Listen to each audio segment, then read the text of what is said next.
ఈ రాఖీకి అన్న చెల్లెల్ని ఇద్దరు కలిపి ఫ్యామిలీని ఒకటి చేద్దాం అనుకుంటే మన ప్లాన్ మనకే పెడిసి కొట్టింది కదా. ఏమో తీ బావా, మా అక్కకి మీ అన్నకేమో రాసి పెట్టి లేదనుకుందాం, వాళ్ళదైతే అయిపోని మన లైన్ క్లియర్ చేసుకుందాం.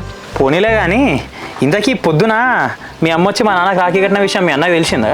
తెలిస్తే ఇంత మంచిగా ఇంత హ్యాపీగా వచ్చి నిన్ను కలుస్తానా? మా అన్నకి తెలియద్ది. ఫస్ట్ మీ అమ్మ మా ఇంటికి వచ్చి రాఖీ కట్టిన విషయం మీ అన్న తెలియకుండా చూసుకోండి. మీ అన్నకే కనుక తెలిసిందో సినిమా మామూలు ఉండదు. పొద్దున మా అక్క అట్లనే భయపడ్డది, ఇప్పుడు నువ్వు అట్లనే భయపడతాను. తెలిస్తే తెలియని చెల్లె పోయి అన్నకు రాఖీ కట్టింది, అంతే కదా. భయం అని కాదే, కానీ మనం వేసిన ప్లాన్ మనకి రివర్స్ అవుతానే కానీ కొంచెం ఇక లైట్గా టెన్షన్ స్టార్ట్ అయింది అంతే. టెన్షన్ పడడం వల్ల బీపీ షుగర్ రావడం తప్ప ఏం లేదు బావా, కూల్గా ఉండు.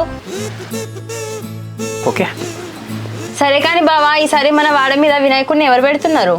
నాకేం తెలుసే, అవన్నీ మా అన్న చూసుకుంటాడు. నా పని ఏం లేదు, పోయినామా దండం పెట్టుకున్నామా వచ్చినామా అంతే. ఈసారి ఇద్దరం ఒకటే మొక్కుదాం బావా, వచ్చే సంవత్సరం వరకు ఇద్దరికి